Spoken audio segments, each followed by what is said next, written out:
So, so we want to talk a little bit about kind of leading up to this drama because there's a lot that kind of you have to know as the viewer to understand where we were at before this drama started. So a couple of things that we'll try to talk about is our family, like what our family dynamics were, how we saw family, how connected we were with our family, as well as how we saw marriage in general, and kind of how we understood that going in. So for me, if anyone were to ask me, like, what was your family dynamic, growing up as a child, and leading up to, like, before going into marriage, in order to kind of explain where I was at when I met Anu, I'll have to talk a little bit about what it was like as a child. So, as a child, I had some closeness with some of my siblings. I mean, we were a bit far apart. There was 8 or 9 of us, roughly, and we were pretty far apart for the most part. The closest for me was my brother just above me. So there was like 4 or 5 of us brothers and about three sisters, and so we were kind of spaced out, I guess, for the most part. At least around me, there wasn't really anyone except my brother just above me, and we had a pretty good relationship growing up, I think, pretty close. And then when I was about 8, that's when my dad started for the first time doing this thing of cutting people off. So he basically fought with and then cut off. And when I say cut off, I mean like cut off any connection with them, and also made sure that my mom and all of us also had no connection with my mother's family. Before that time, leading up to that time of cutting off my mom's family, I had aunts, uncles on that side, many cousins, because my mother had 3 sisters and a brother, and so there was lots of family on that side, and we would go visit, spend time with them, holidays, etc. We got to play with them and everything.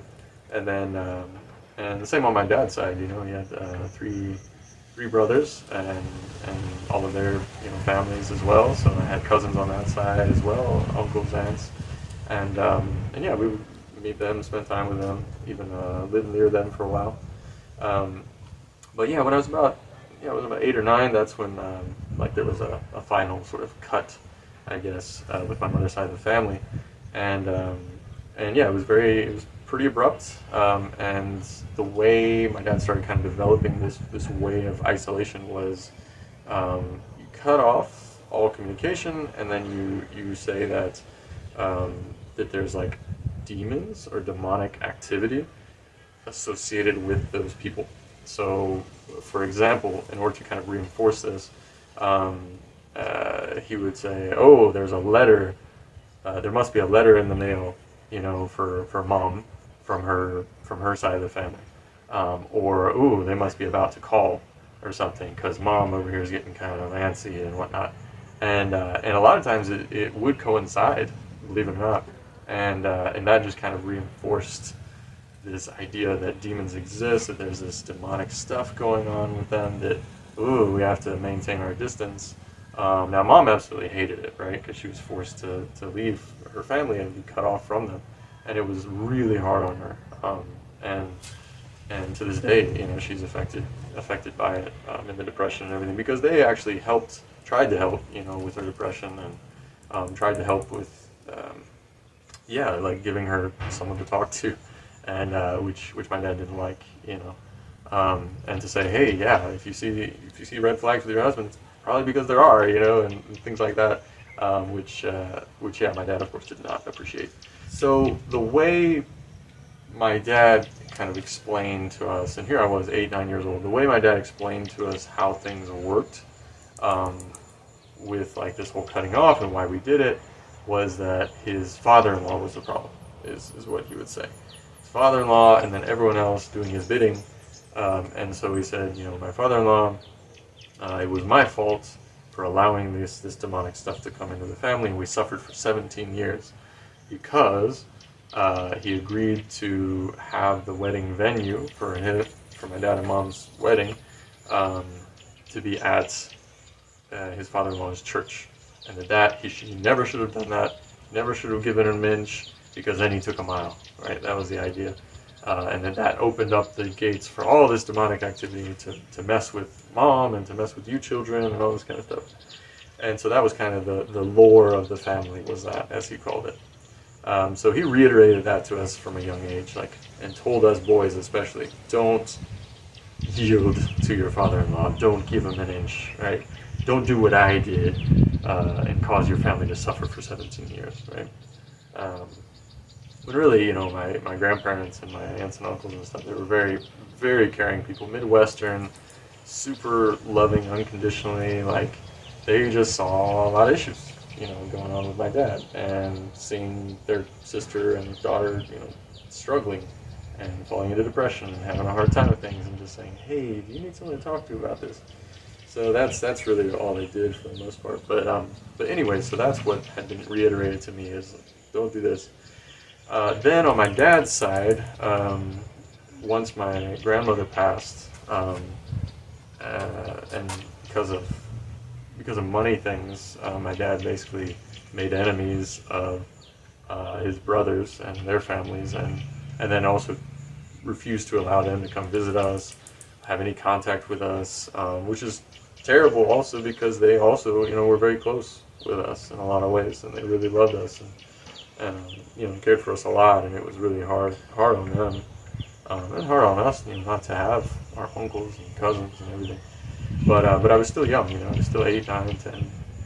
So again, this cutting off sort of thing was developing, and then it got to my oldest brother, who once he was in his late teens, early 20s, becoming more independent, started questioning my dad and saying, hey, it seems kind of hypocritical, you would preach on this thing, and then you would do the opposite thing after a year or two. It's like, what's going on here? Like, he would preach about, for example, making fun of pastors for pounding on a podium and having a podium.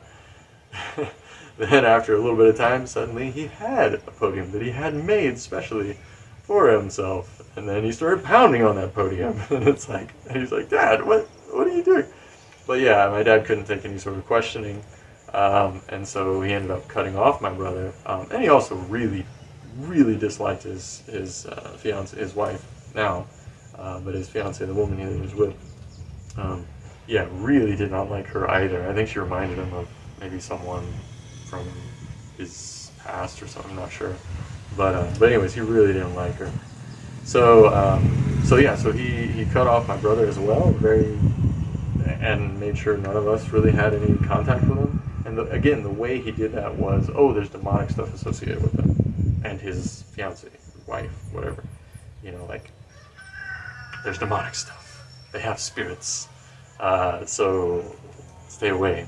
And when my brother tried to reach out to me and was like, hey, you're old enough, you can, in my 20s even, I was in grad school at the time, and he was like, hey, you can talk, you're an adult, like, you can ask me what happened, like, you can want to know both sides of the story.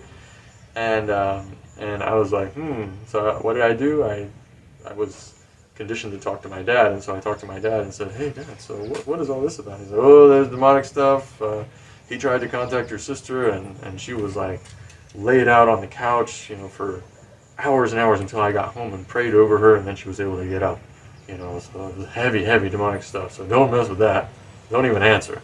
And I'm like, oh okay, so I didn't. And that's kind of how this was developed, was like that. Now, this whole system ended up being very quickly developed, even more so to where, like, Dad could just blink, and suddenly he's cut people off, and then everyone else in the family cut them off too, like, in a second, which is what happened to me. And one day I'll tell that story as well. But essentially, family-wise, I didn't have any extended family since I was a child. All of them had been cut off.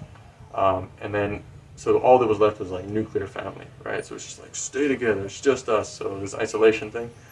However, as we grew up, there was more and more preaching from from my dad about relationships and how almost evil they are, like all relationships, whether blood relationships, whether, friendships, any kind of relationships, God's the one that controls those. He's the one that creates them, makes them, breaks them, whatever, and citing, even Jesus and saying, oh, he said to his mother and brothers, like, brothers, my mother, who are they?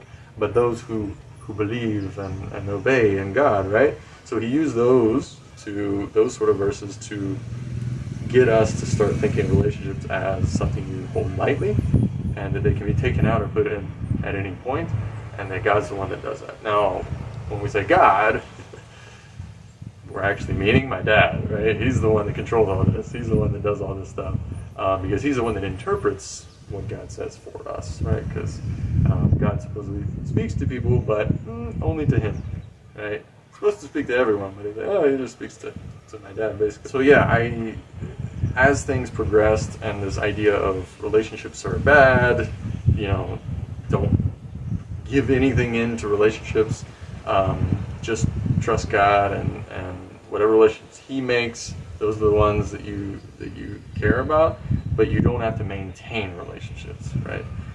They just are, or they aren't. So anyways, he preached all this kind of stuff, which slowly, bit by bit, made us, and also just the dynamic of the church and how people would tell on each other all the time, and there's no real safety. Everything goes back to my dad, all information, everything goes back to dad, and then he uses it however he wants to manipulate and influence. And so over time, without even realizing it, all of us siblings, and including the relationship with our parents, it just kind of disintegrated. Because my dad, for example, he became more and more pastor and less dad.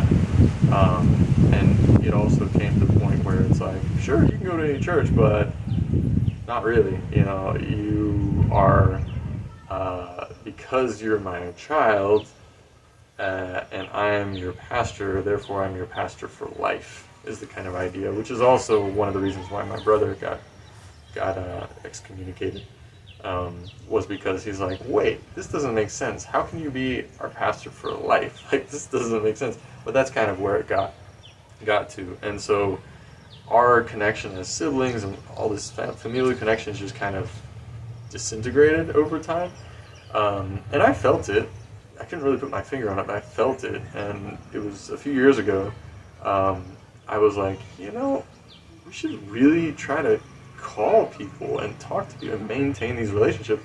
So I made a thing to try to, like, every week call a different sibling, and try to maintain that. And they were all shocked receiving a call from me that wasn't related to, like, dad. It wasn't like, oh, dad wants us to talk, because that's usually how it works. Dad wants us to talk, pray about this thing or whatever, get the men together, or the brothers, something like that. So that was really weird for people. Like, hey, you're calling up just to, like, chat? All right. Like, that's how bad it had gotten. Because usually, if we wanted news about each other, we would just call our operator, which is mom, and just say, hey, so how's so-and-so doing? And she would give us the rundown, and we'd be like, oh, okay, and then had no need to call them. So I tried to reach out. It was like pulling teeth. But yeah, they were surprised. They're like, yeah, I never call or receive calls from, any of the other siblings. Yeah, I don't know. And I'm just like, wow, that's terrible. But I'm trying now, to do this. I really did try to reach out to them, but it was just very cold, Everyone was just very cold, very apathetic, I guess is the best word. Not cold, apathetic. There's so much apathy. Like, there's no real feeling or heart anymore in most of us, because we just lost that, The only thing that connected us was my dad / the church cults, and that was it. So, like, literally the only time we saw each other was on Skype or video chat when we would meet every Sunday for church, right, meeting. And even then, sometimes we wouldn't even talk. We'd just kind of wave, hey. Sometimes we'd turn on our audio and be like, hey, how's the family doing? Oh, congrats on the latest baby. Stuff like that. That was about it. So no real connection anymore at that point. And then when it came to my parents, our relationship, my dad, like I said, he became less and less dad as I was a child, less and less dad and more pastor, which becomes very important later on, very, very soon, actually, in our next episode. But that's kind of how it was with him. With my mom, she was very, very caring, but has struggled with depression for a long, long time, and so it's been really hard for her, especially with all the children. It's been hard to kind of give us that time, I guess. So what she ended up doing was devoting the most of her time to the youngest ones, which was really good. I mean, I have really good memories of her when I was a child. I used to remember songs she sang to me, and I sing those to our kids even. There's a lot of good memories as a child, because she did spend a lot of time with me as a child. And then when the younger ones were born, then she started spending more time with them, and less with me. And that's just kind of how it went. And I can't blame her. She only had so many resources at hand. But yeah, so it was helpful for the younger development, of us as children. But later on, it was just difficult for her. And she tried to call us and connect and stuff, but yeah, there still just wasn't a whole lot there, just because just wasn't. So family-wise, I did not have a real family, I guess you would say. I didn't really have any real strong concept of that. And even, me talking about, getting cut off from family and stuff, I probably sound pretty apathetic because it is kind of hard to have feeling when you've lost that, when you've been conditioned to not care, and then seeing that in your own siblings. For example, when you get cut off, you see that apathy, and you're like, I was on that side of it, and now this weapon is being used against me, and now I see it for what it is. Like, this is heartless. Like, the siblings are just, like, without even calling me, without even talking to me, saying, hey, what happened with Dad? Is everything all right? Nothing, even when we were actually physically close to one another, like, they could have just driven to see us, etc. And I even offered, I said, hey, can I drive? I want to talk. I even asked my siblings, hey, can I talk to you about this? And they're like, not at this moment. And that's pretty much what you get. So anyways, family-wise, not a whole lot there, for me at least. I didn't really have family, whether nuclear or extended. They were either cut off, or they were not physically cut off, but mentally cut off from me, separated. So I never really had that, I suppose. And maybe this is hard to understand for most people, but whenever I talk about how I got cut off and everything, you'll understand a bit better, I think, how that worked. So now, one thing, like I just said, that my dad kind of became less and less dad and more pastor over time. One of the things that he had always preached was, once you get married, he would use the verses, you leave your father and mother and become united to your wife, and the two become one flesh, right? That's the idea. So he would talk about that and say, yeah, and even cite my oldest brother, who, even though he was cut off, he was like, yeah, and once he got married, that day, or night, or whatever, I immediately felt in the spirits this division. Like, I no longer had that authority for him. It's all about authority with my dad, by the way. That's what you get with authoritarian regimes and whatnot. But anyways, so that being preached, I fully expected that once, and it was even reiterated by my dad, that once you get married, even me marrying Anu, like, once you get married, I can no longer tell you what to do. Just questionable in itself, but I can no longer tell you what to do. I don't have that authority for you to tell you what to do. So it's just going to be you and your wife. You go off and do your own thing, basically. And I was like, great, okay, that's exciting. Finally, getting out from under that, But we learned later that that's not what happened, right? Because again, when my dad is only like 5 or 10% dad and 90 to 95% pastor, what happens when you still have your pastor? Even if your dad is no longer in authority for you, your pastor is. And that's something that my dad kind of told me later on that, well, I'm still your pastor, so I still have that authority. So anyways, that's kind of how that was leading up to getting married, and even getting engaged. My dad started really putting this back on me and reiterating these things that he had preached for years, but really kind of reinforcing these things. So as for experience with marriage, the only thing I ever saw was my parents' dynamic, which was kind of messed up in a lot of ways. It was all I knew, really, and it was that, when it came to affection, for example, my mom didn't really have any affection for my dad. But my dad would always, kind of force this affection from my mom, like, oh, come here, and I was, whatever, and unfortunately that's all I really saw, but that was a dynamic that I saw with my parents. And then the other thing that I saw was that, you push away your father-in-law and everything, and you keep them at bay, and you be very careful, because if you let things in, let them do anything, you're going to get, demon infestation or whatever. So then I saw with my older brothers, when they got married, a similar thing. My oldest brother, or one of my older brothers, his in-laws, he kept them at bay.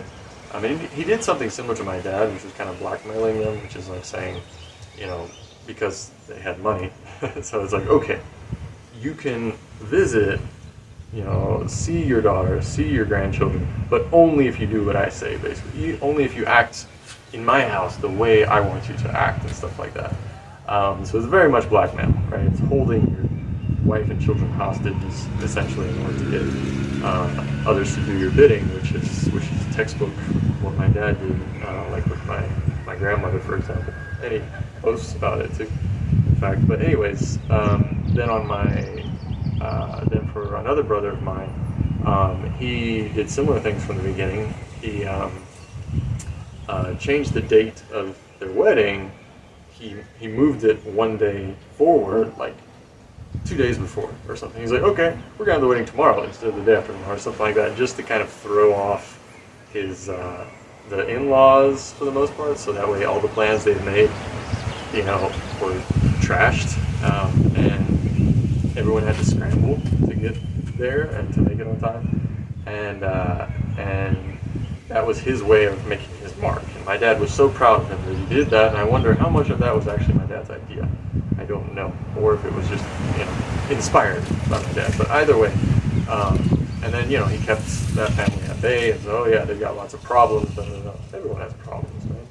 But anyways, the point was that there was this idea of demonic stuff associated with submitting to in-laws, right?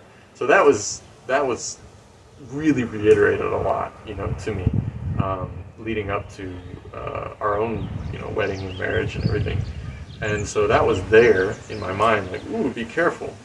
But there was something in me as well, as you saw in some of the earliest videos in the series, is that I didn't want that to happen.